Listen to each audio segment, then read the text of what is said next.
the stock market. The daytime adventure serial of the well-to-do would not be the stock market if it did not have its ups and downs. Any boardroom sitter with a taste for Wall Street lore has heard of the retort that J.P. Morgan the Elder is supposed to have made to a naive acquaintance who had ventured to ask the great man what the market was going to do. "It will fluctuate," replied Morgan dryly. And it has many other distinctive characteristics.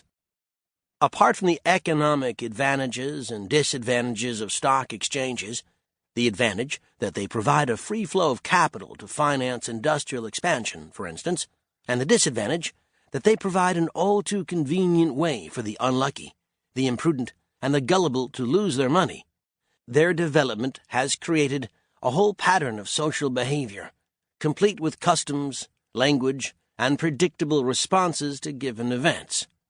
What is truly extraordinary is the speed with which this pattern emerged full-blown following the establishment in 1611 of the world's first important stock exchange, a roofless courtyard in Amsterdam, and the degree to which it persists, with variations it is true, on the New York Stock Exchange in the 1960s. Present-day stock trading in the United States, a bewilderingly vast enterprise, involving millions of miles of private telegraph wires, computers that can read and copy the Manhattan telephone directory in 3 minutes, and over 20 million stockholder participants, would seem to be a far cry from a handful of 17th-century Dutchmen haggling in the rain. But the field marks are much the same. The first stock exchange was, inadvertently, a laboratory in which new human reactions were revealed. By the same token, the New York Stock Exchange is also a sociological test tube, forever contributing to the human species' self-understanding. The behavior of the pioneering Dutch stock traders is ably documented in a book entitled Confusion of Confusions, written by a plunger on the Amsterdam market named Joseph de la Vega. Originally published in 1688, it was reprinted in English translation a few years ago by the Harvard Business School.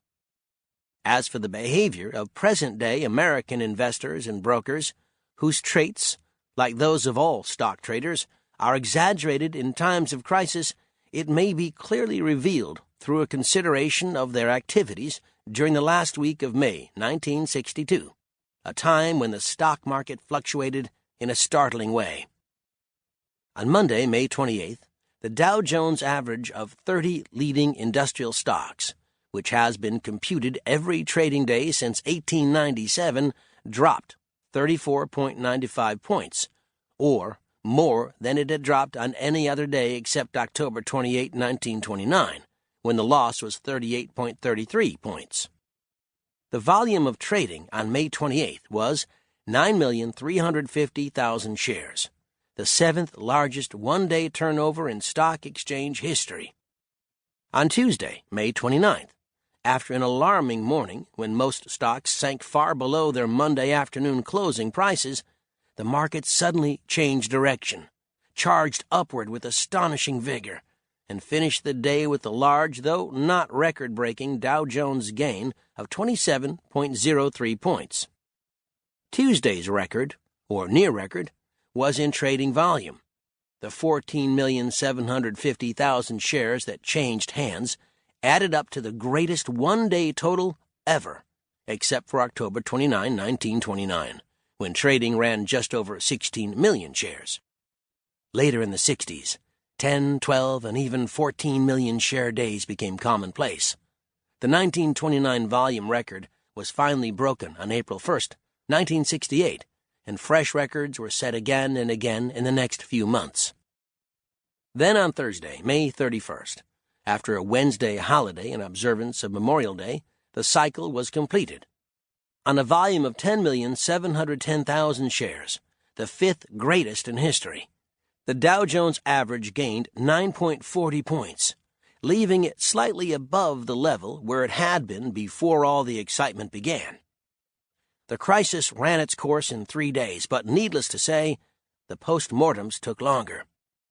One of de la Vega's observations about the Amsterdam traders was that they were very clever in inventing reasons for a sudden rise or fall in stock prices, and the Wall Street pundits certainly needed all the cleverness they could muster to explain why, in the middle of an excellent business year, the market had suddenly taken its second-worst nosedive ever up to that moment.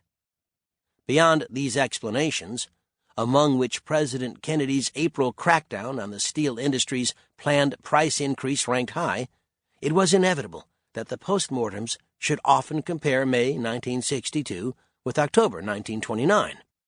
The figures for price movement and trading volume alone would have forced the parallel, even if the worst panic days of the 2 months, the 28th and the 29th, had not mysteriously and, to some people, ominously coincided. But it was generally conceded that the contrasts were more persuasive than the similarities. Between 1929 and 1962, regulation of trading practices and limitations on the amount of credit extended to customers for the purchase of stock had made it difficult, if not actually impossible, for a man to lose all his money on the exchange. In short, de la Vega's epithet for the Amsterdam Stock Exchange in the 1680s, he called it "this gambling hell," although he obviously loved it, had become considerably less applicable to the New York Exchange in the 33 years between the two crashes.